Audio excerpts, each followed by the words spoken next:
be one of the biggest person in this struggle, and of course the support that has been provided. Toko, welcome. Good afternoon. Good afternoon to you. When you were saying something about somebody wants to become somebody else, and people should be allowed to do what they can do better. When I chose to do this, many thought maybe probably it was a blunder. Because somewhere, I think one of the most important things in life is choices. The choices we make, so they contribute big time. In the world of sports, what is so important is the confidence and the ability probably to be able to, kind of move distances. Like you said, let's start it from the tertiary institution games. Games that probably started yesterday and of course could be able to end on Saturday. And of course we do have about 4 institutions in Group A. We have Nile Institute of Management Studies, that's known as NIMSA. We have Pride Agriculture and Technical Institute. We have Miachora Youth Center. We have Model Institute of Agriculture, Technology and Entrepreneurship Development. And then of course we have Nile Farm. We have Zombele Vocational Institute, Flamino, we have Innovative Institute of Agriculture, Business and Capacity Building, that is also known as IBAC.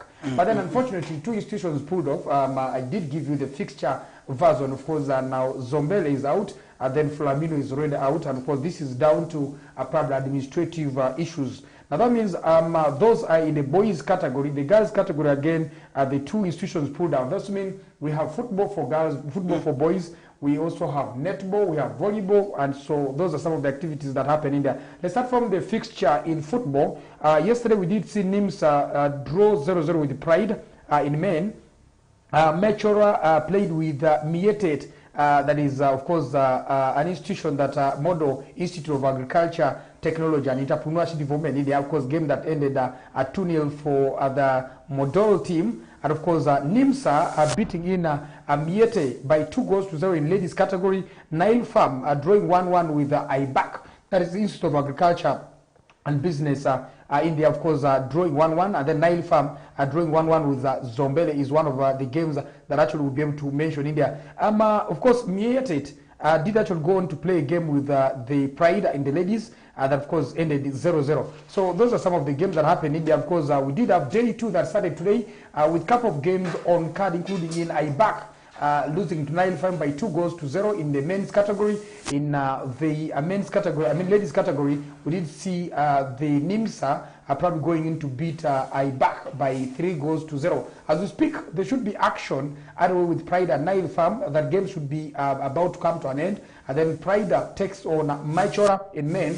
That will be at 1:50 p.m. a game that should be underway. And then Model takes on NIMSA at 3:20 p.m. in men's category of football. And then Pride takes on IBAC in ladies at 4:40 p.m. as the day will probably be able to end in there. So tomorrow will be the day 3, will be Pride taking on Model. A game at 9 a.m. That will be men football. And then of course NIMSA takes on Mechora. That will be men football at 10:30 a.m. And then of course NIMSA takes on Nile Farm in ladies at 11:50 p.m. Actually, it should be AM, but then of course Model takes on IBAC. That will be 11:50 p.m. 12:50 p.m. Then Zombele is supposed to be taking on IBAC in men, and of course Zombele probably did actually pull out of the competition as well. Nile Farm and Flamino game will not happen because Flamino is out. As the semi-finals will be played on the day before that happens to be Friday. Veina will be able to have the finals as well played. Actually Saturday, and then the finals will play that particular day. Semi-finals will be starting at 8:30 a.m. on Saturday, and then of course we'll be able to have a second semi-final played at 10:30 a.m. And then they will be Pride taking on NIMSA in ladies category at 12:00 p.m. Remember, the ladies are playing round robin. So Nile Farm takes on Model in ladies at 1 p.m. Before we have a final game that will be at 3:20 p.m. But of course, according to information, there could be change in that criteria in there. So that is how beautiful games get to be in there. And of course, like I said, netball is as well on, so some of the games probably could be underway with Flamino taking on IBAC. That is the game that has been played. Pride taking on Maichora Dan, Zombele taking on NIMSA Dan. So day 3 will be tomorrow, and of course final games as well expected to be played on Saturday. And the beauty in these games is that tertiary institutions have actually been able to play these games a number of times, and then of course the beauty is as well that the DFO, the City Football Association, the netball administrators in the district, and as well the region, the volleyball administrators as well coming through and probably giving support in there. So the games probably could be coming to an end on Saturday. We talked about the girls having in an inspirational person in Cedar Lane. And of course, Cedar Lane will have an activity in Arua on the 28th. That will be the run in their kids go for 30,000 Uganda shillings, and the run is aimed at empowering or probably educating the girl child in the universities. So that means that if the girls who dropped out maybe before we get to the Shida Lane thing, let's look at how the tertiary institutional games are going, because before that we have a lot of discussions on how the team's performance is via discipline, via how the schools are trying so much. If you go to Saleh grounds right now, you would see that really the discipline or the calmness in that ground is not of this other. We have seen university games end up at least very well. Unlike the secondary school, the primary school games that normally end in chaos. This time around, you would see that things are going in there. Should you say it's because of the maturity level that is in these institutions? Well, I think the organizers are working well with stakeholders, and the beauty is that they play these games at General Salim Saleh grounds. The tagline "General" is a security asset, big one. Misbehavior there would actually cost you big. You could actually be arrested. You could be used in a way of trying to tame. Are you trying to? Two, the institutions that are participating, they are not violent. They are not a problem at all. So if there's any problem that probably comes in there, it could be due to maybe influence of a substance, which probably I think is not a possibility. I did see the boys and the girls go through, probably get themselves sugarcane at Varanda. They kind of, behaving well. And I think it's also good to the administrators of the various institutions that are participating in here. The fact that they told these children or these students that they are coming to participate and they're coming to represent the brands we just talked about, and I think that has been probably beautiful. The other is, I think the preparations prior to these games have been huge. Majority of these institutions probably did actually take time sensitizing and creating, they created awareness as far as the games are concerned. So I don't think there will be a problem. There has also been a beautiful thing. The fact that they're able to get, partners early. Of course, one of the partners is Jackie then, that probably could be providing, number of services, good public address, tents, stuff like that. And I think the students are feeling they said. Then somewhere, the District Football Association, the City Football Association as well plays a huge role. You could also look at the community in Vara. True. The fact that when you're playing games in here, there are stewards who come by themselves to come and be able to provide you that humanly security, the first class security that is world first aid. And I think the collaboration is working well. General Salim Saleh Grounds is one of the most successful venues for hosting events that I can recommend for anyone.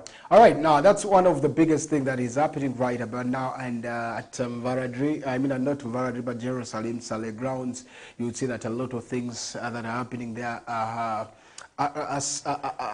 really moving smoothly, because we've seen a couple of high games being taken there.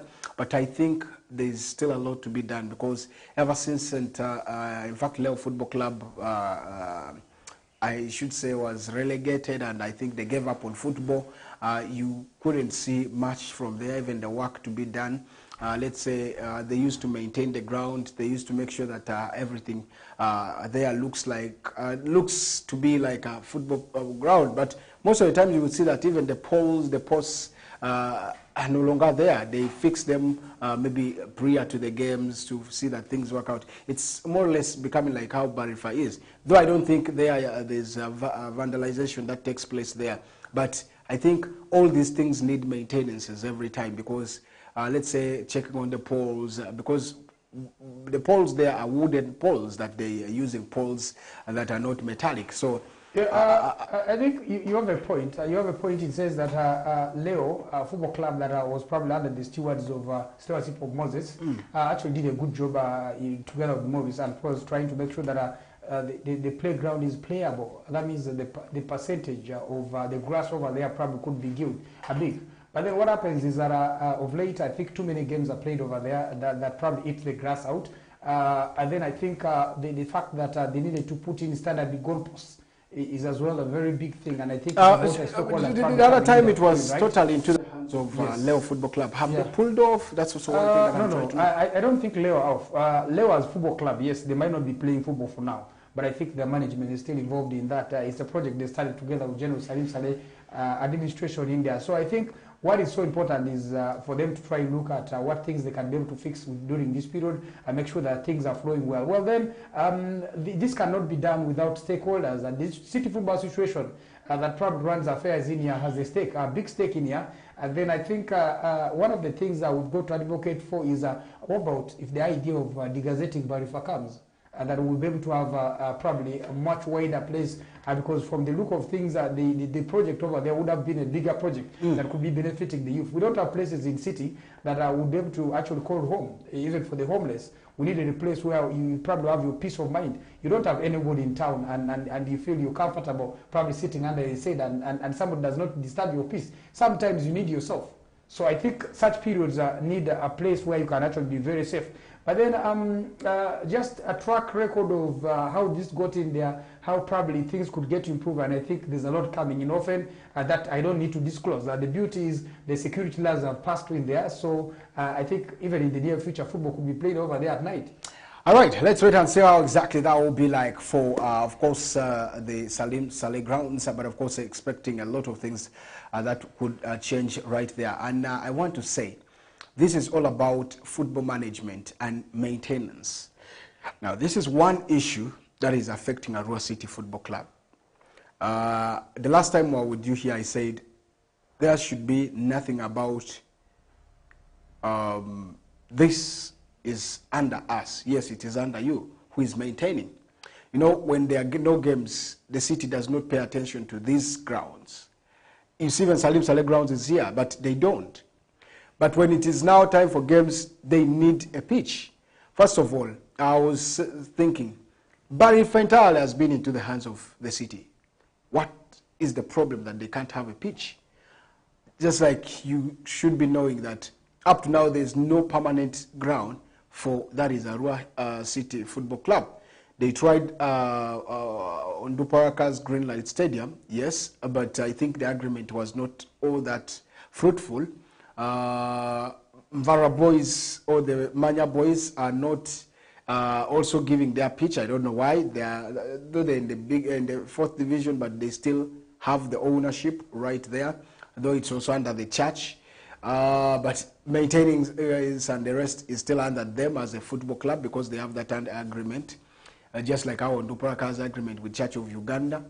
And then, so the only option here is either Arua Primary, which is also still under the school, but the school is also under the city, which, of course, the school is supposed to hand over to the city, the field, with an agreement, because also the school has invested obligations. Yes, in that pitch. So those are some of the things that are yet there. And now that Arua Primary is not ready.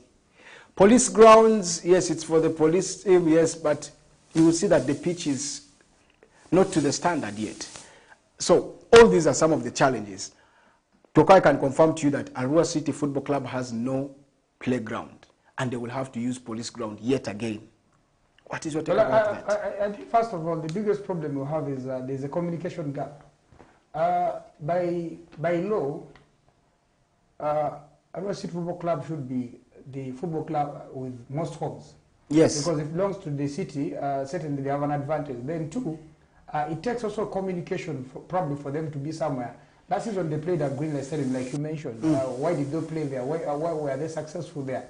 Then this season, where did they decide to play? Where were they going to play at? Then also brings the question of the region. The region's competitions department, did they find time probably to be able to come and inspect the playgrounds that the teams would call homes or the home grounds?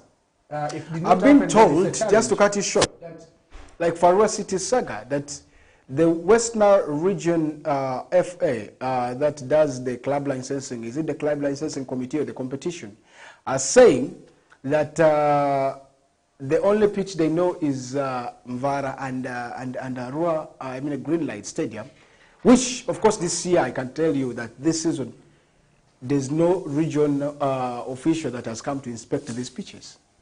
No, but of course you also bring a question of who does this work. Because it is not the people who come and give you the licenses or probably give you the go-ahead to do the job. There are people who are supposed to report to their bosses. Now the problem we have is, I've told you many times, people don't understand the difference between technical work and political work.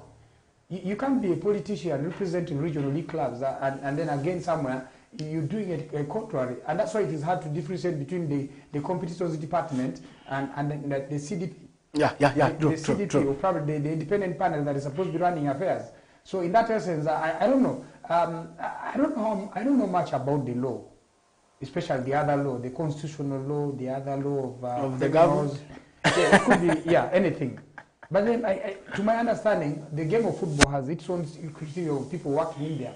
Now, the court that you go to in football, but that aside, I think City Football Association should certainly be, City Football Club should be able to have an amicable way of sitting down with some of these stakeholders and probably be able to have some things in place. But what could be the biggest problem? Why? The Arua City are putting money in Niva Primary, improving in the fencing. That means they could actually get to upgrade the pitch and use it. Yeah, the chairman told me that. They did the fencing of Arua Primary School. They have an entitlement. They have an entitlement at Arua Public Primary School. They have an entitlement at Arua Kwa PTC grounds if approach is better made. The best person to meet there probably could be the management of the PTC, and I think above all could be the bishop. The criteria of communication comes key. That aside, the Hashu is on.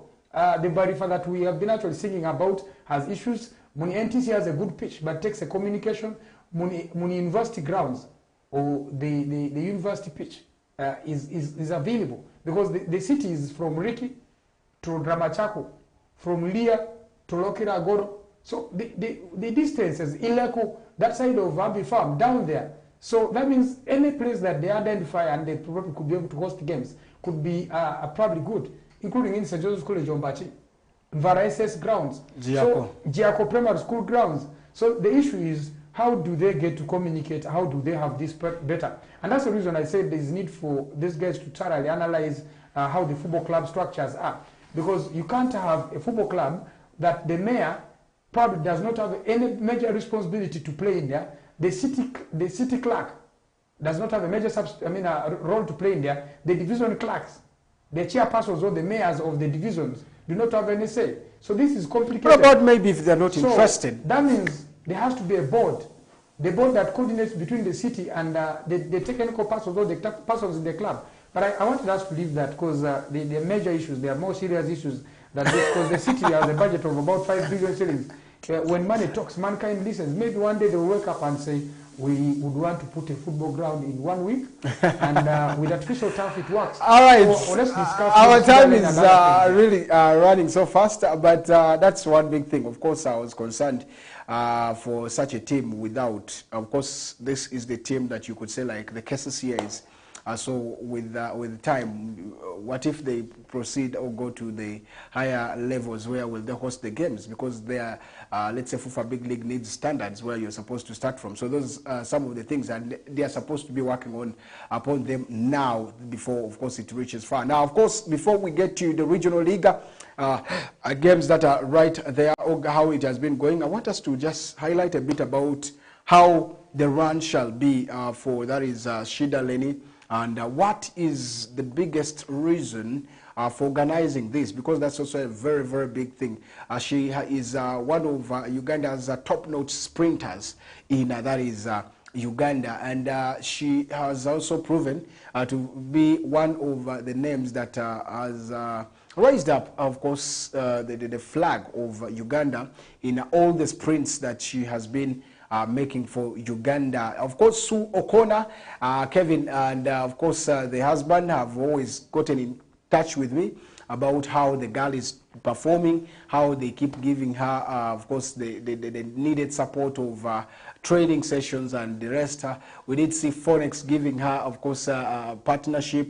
A lot of things that came through with this lady as a talent. Now, you did see her also doing well. I don't know why all the people are under police or the forces, but you would see that all the athletes who are doing well are in the forces, doing a lot of things in there. Now, she is in the Department of Sports, in that is the Uganda prisons, I think. Yes, doing very, very well. And she has gotten ranks because of that, bringing medals for Uganda. Now, all those summarize whatever is there. That means she's a big girl. She's the last time you could hear about all these athletes, that is, or the lady who is doing that was Dorcas Injikuru time right there. But this time around, Shida Lane still keeps us relevant to that is the world map in there. Toko, what is this about? Well, Shida Lane has been very supportive to people in different runs that probably happen, and the cancer run, the MTN run, the refugee road run, the most recent run that probably did happen, and that was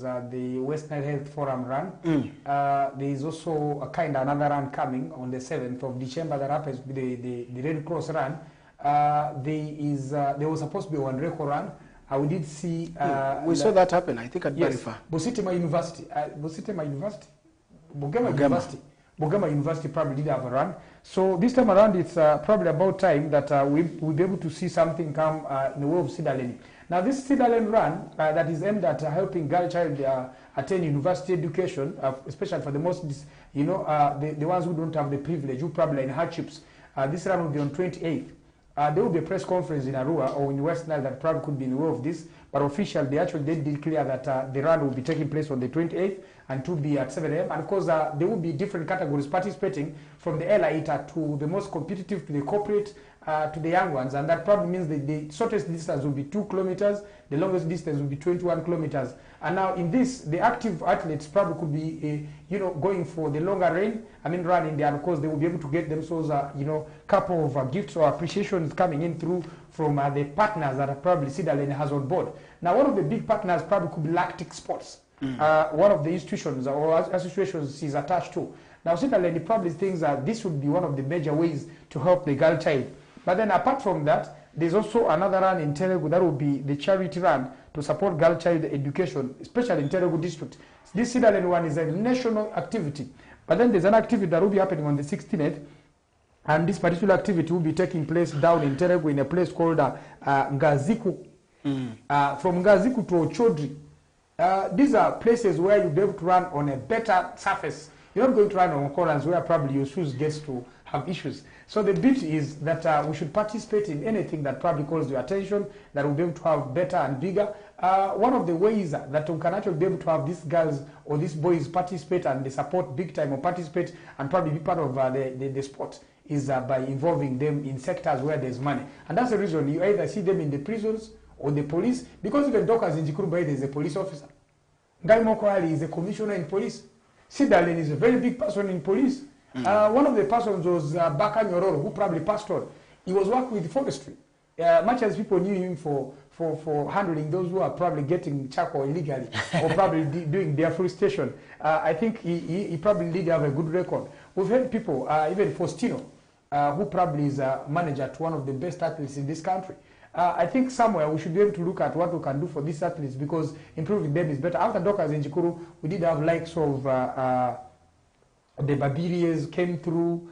We did have Happy come through. The Okutis came through. The rain has been long, at least for some of us who probably have been, in these things for long. But I think the most hurtful thing is the fact that we don't give the guys the attention that is quite regarded. Because today we're talking about the world's best or record holder in long distance, who is a Ugandan. And could you imagine that is managed by West Nile? And that is Faustino.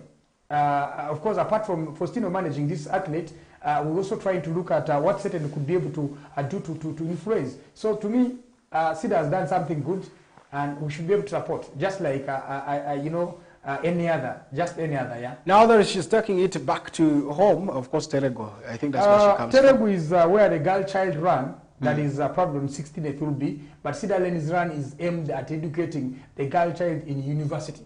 She's not interested in P1, P2, P3, P4, P5, P6, Senior 6. I guess that run can also get someone from Teregu and come so goes to we first university. go for the Teregu one, and then Shida's thing will be on the 28th. We'd expect numbers. It will be at OPM grounds. The beauty is the route chart is out. 21 kilometers may take you 21 kilometers as expected. It's not going to be a Google and stuff like some people go 5 kilometers and they all right. You've just brought me to Teregu. I wanted us to talk about Teregu itself as a DFA. They are doing a lot of things, but you would see that I'm even blessed. I'm happy that even the sports minister went up to Teregu to go and inspect Leju.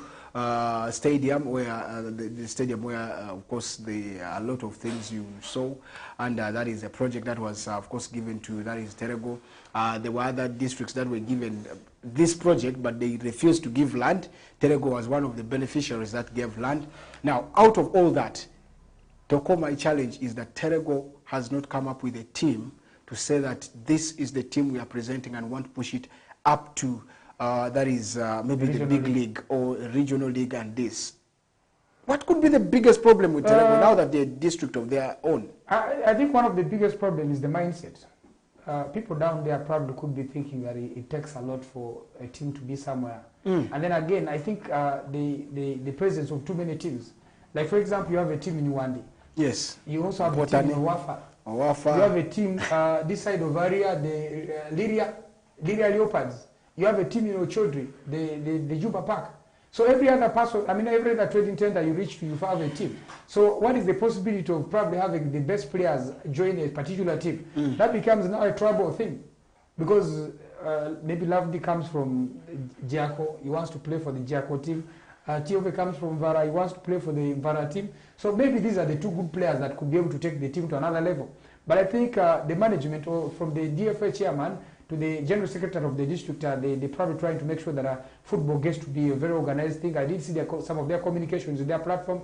Better things are coming, and there's a vibrant group of youth, Build Teregu, BTBT, Buy Teregu, Build Teregu. That team is also trying to use their media influence to be able to push some things. Recently, one of the things they did is they're trying to move to clubs, try and engage them and see whether the influence as the youth could be there. But then I think you asked a challenge. The biggest challenge is the teams do not understand what exactly they need to do. And I think it will take the orientation or probably leadership of the region to probably be able to do that. We've seen Maracha have a team, actually teams in there.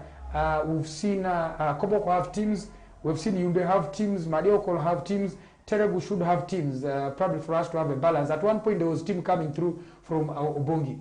And that team was Riverview to go to relegated. It will be important to have every district represented in terms of teams in there. So whatever it takes, I would pray that something works out. Our next discussion will be, what do you think about the regional league clubs as, of course, start of the season? And one of them, Adjumani, seems to be pushing, like they want to get back into, that is the league. We're talking about the FUFA Big League. But of course, we shall also be discussing about some of the fixtures of the games in this week before we get to the other stories internationally and, of course, also nationally right there. Now, of course,